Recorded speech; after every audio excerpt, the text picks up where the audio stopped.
It's Thursday, June 8th, 2023. Please make sure to like, subscribe, hit that bell notification down below.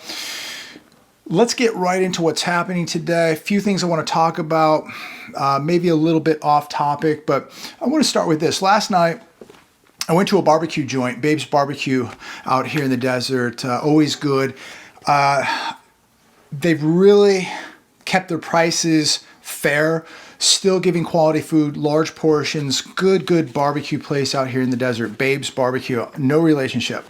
But they've been here for probably around 20 years. And I'm sitting there last night, and a family came in, sat in front of us, and the husband, the wife, and the kid all pulled their phones out, all sitting there on their phones. And there were a couple other people at the table, maybe a couple grandmothers. But I'm sitting there watching a family sit there where half the family is sitting there at the table at a restaurant with their phones out. And I'm sure many of you have seen this. This isn't the first time I've seen it. But we wonder why people don't have communication skills. We wonder why the family is just breaking down. We wonder why people don't have situational awareness. They're not aware of their surroundings or their environment because their head is always looking down, glued to a phone. And I just thought it was really sad to watch a family out to dinner sitting there on their phones literally the entire night. And I bring this up because we talk quite a bit about having situational awareness, the crime that is taking place in America and all over the globe.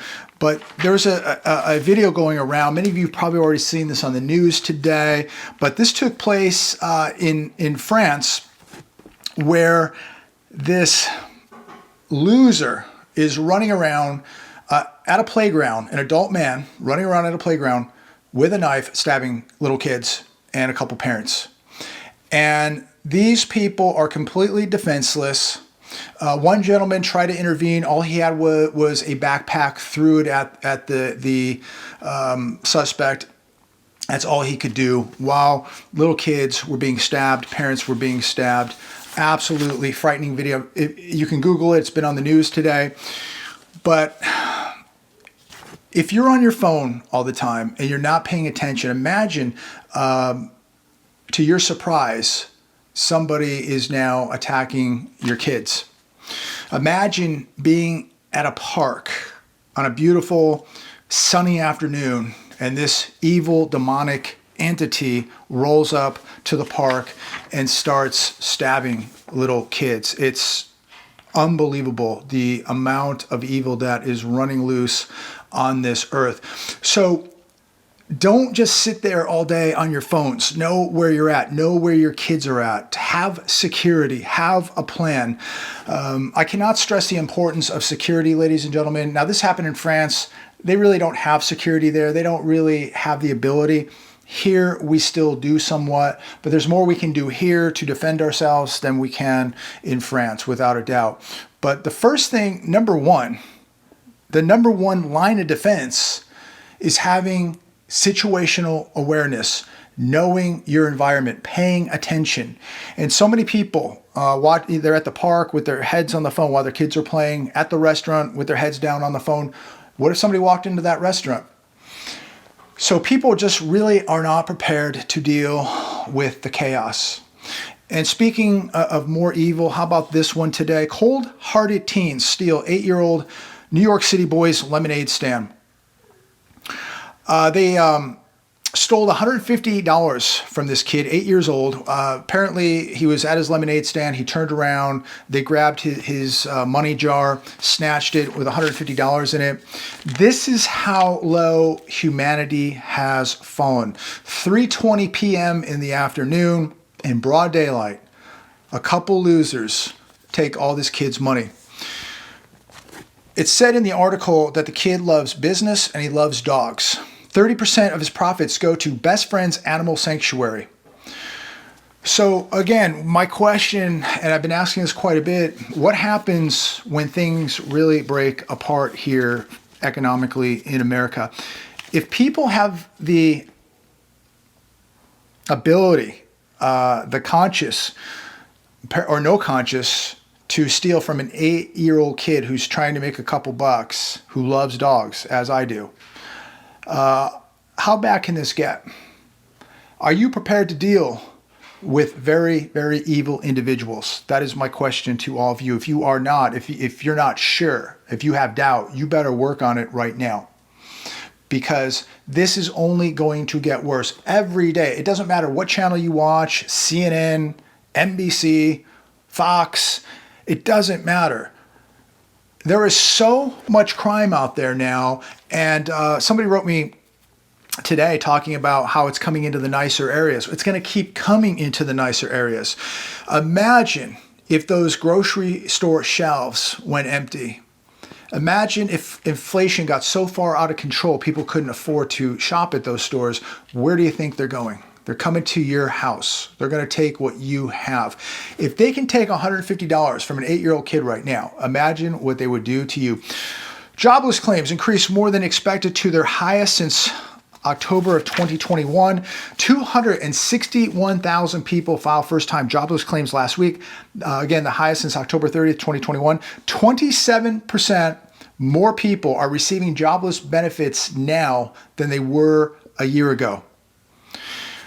Another question to all of you, is this enough for the Fed to pause? Many people, it seems like there is so much hope out there. Everybody on these financial channels now saying that the Fed has to pause, the Fed's going to pause, the Fed's going to pause, the Fed's going to pause, hoping and praying that the Fed is going to pause so that these markets rally. Is it going to happen? I just don't think so. I don't know. Let me know your thoughts. Again, I just don't see it happening.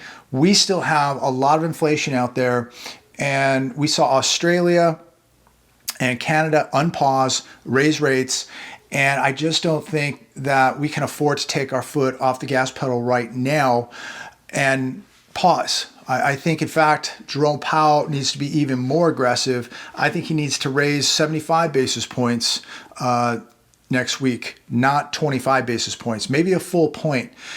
But here's the problem. The government continues to spend money it does not have while the Fed is raising rates. And this is just, to me, the Fed spinning its wheels. I don't know how you get back to 2%. I don't think we're ever going to get back to 2%. We cannot, with the amount of spending that's going on. It says here on the Hedge, how a Fed rate pause is likely to morph into a cut. Simon White, Bloomberg macro strategist, said that the Fed's next move after an anticipated pause is more likely to be a cut than a hike due to already restrictive rates, falling inflation, and a recessionary economy. Now, let me ask all of you this. Didn't they just pass a $4 trillion plus spending bill with the unlimited debt ceiling, an open check, a blank check? How in the world is this not going to cause more inflation? How can they cut rates when we're going to print and borrow another $4+ trillion? Yet Simon White says that right here, falling inflation. He says that inflation is falling right now. I just went to the grocery store the other day. I can tell you it's not. I just went out to dinner last night. I can tell you it is not falling. And it is not going to fall with an additional $4+ trillion. And let's not forget all the money we're sending overseas on top of this. But again, these economists, macro strategists, the analysts, the host of these financial channels, everybody is telling you everything is getting better and better. I do not see it happening. Do you see prices coming down? Maybe a few things are coming down, but there's a lot of things that are still going up. Comment down below. Where do you see things? Are prices coming down? Are you getting a little more ease at the grocery store? Are you getting a bit more ease when you go and buy retail goods? When you go to Walmart? When you're looking for a car, auto parts, food? Are you seeing things coming down? I'm not. The hedge today, West Coast dock workers making $200,000 demand higher pay. Another example of greed, ladies and gentlemen. Just looking at some of the numbers here, full-time registered longshore workers earn an average of $197,574. That was in 2022, not including benefits. That is an incredible amount of money. Clerks earn an average of $220,042, and foremen and walking bosses average $306,291. They consider full-time 2,000 hours a year, 38.4 hours a week. These guys, right here, it says in the article, are earning more than many CEOs in America. They're earning more than neurologists, airline pilots, lawyers, and dentists. So now we have problems again at the terminals, Long Beach, Los Angeles. And while these people are making $200,000 to over $300,000 a year, you're going to be forced to pay more. There's going to be a backlog. We're going to see things slow down. And these people are making hundreds of thousands of dollars. And who's going to pay the cost here? You are. Here's another one. U.S. drug shortages highlight dependence on China. We have an extreme dependency on China, without a doubt, and many other countries too, because we don't make anything here, including pharmaceuticals. Cancer drugs to antibiotics are getting harder to find. And guess what? They're getting much more expensive. My question to all of you is, why are we not making these things right here in the United States? Why do we allow ourselves to be dependent on other countries for energy, dependent on other countries for retail goods, dependent on other countries for pharmaceuticals? Please, somebody explain this to me. TheEconomicCollapse.com. Kansas wheat harvest will be the smallest since 1957, and U.S. corn is being absolutely devastated by drought. Wheat farmers in the state of Kansas will reap their smallest harvest in more than 60 years. This will go down the chain from farmers to consumers at the grocery store. Guess what? You're going to be paying more money. And guess what? Wheat is added to so much food, right? It's part of so many foods, and those foods are all going to go up because wheat prices are going to go up. Kansas produces more wheat than any state in America, and by a wide margin. So corn also being affected, absolutely being devastated right now. And corn is part of a lot of diets. It's part of a lot of food that is made, a lot of bakery goods, breads, literally everything is consistent of corn. Those prices are going up.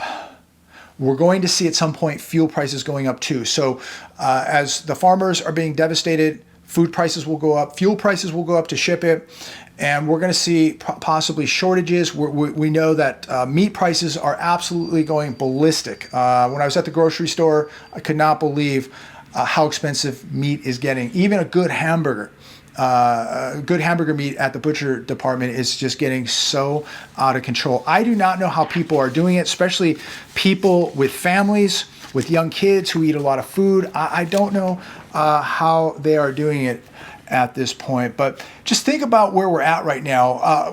We're watching so much evil running loose, society breaking down, and things are still stable. And we're going to continue to see prices going up. And let's not forget the $4+ trillion. To think that that's not going to have an impact, probably beginning next year, I think you have to be very foolish to think that we're not going to see an impact from all this money printing, all this borrowing of money. And we know that the banking system is still having major problems. And yet they're going to tell us everything is okay. These markets are praying and hoping that the Fed pauses and reverses course. And if they do, we're going to see gold and silver go absolutely ballistic. Gold was up about $23, $24 today. Silver was up about 84 cents, had a very nice day. So, they're thinking that there's a possibility of a pause. And if there's a pause, there could be a rate cut at some point. I don't think there will be a pause. If there is a pause, we're definitely going to get a rate hike in July. We'll see how it plays out. I don't see how the Fed can stop raising, especially when we're near 5% inflation, and their goal is to get to 2%. If they let that foot off the gas pedal and pause, and inflation is very entrenched and continues to go up, then they're going to fall farther behind the 8 ball here. I don't think they can. I don't think they can stop right now. So we'll see how it plays out. The 10-year bond yield pulled back a little bit today, but we're looking at the 30-year fixed mortgage at around 7% right now. The housing market is going to have problems, ladies and gentlemen, and the housing market is based on jobs, not really on interest rates. It's about jobs. People can afford to pay 7, 8, 9, 10, even 18% on a house if they have a job and the home prices come back to earth. If we have realistic home prices, what's not realistic is when home prices are going up 20, 30, 40% in a year, and you have 7, 8% mortgage rates. It's not going to work. So something's going to have to give here. It will be the prices of homes. You're going to have less qualified buyers. But again, real estate is based on jobs. People must be working. They have to have real incomes. Wages have to be going up. And if you don't have that, you're going to have big trouble in the housing market. And so we have overvalued housing with rates now back around 7%, and people just can't outdo it. You have too many people who are spending 39.5% to 61% of their income on a mortgage.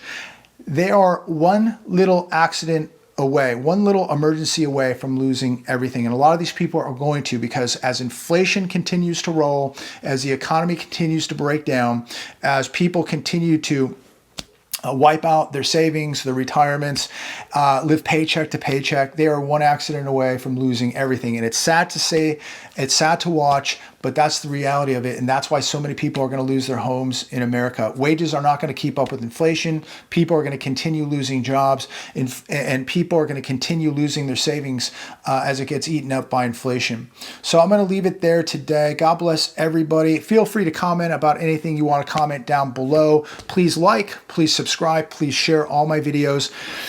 And we'll see what happens tomorrow. Most of all, I think the best advice I can give anybody today is walk close to God, be saying your prayers, give God all thanks for everything He has blessed you with, another day of life, another meal. If you have a job today, if you have an income today, if you're healthy today, give God all thanks for all that. If you have a family, you're very, very blessed, ladies and gentlemen. You're very blessed. And most of all, you're awake today. You know what's happening. You're preparing for this stuff.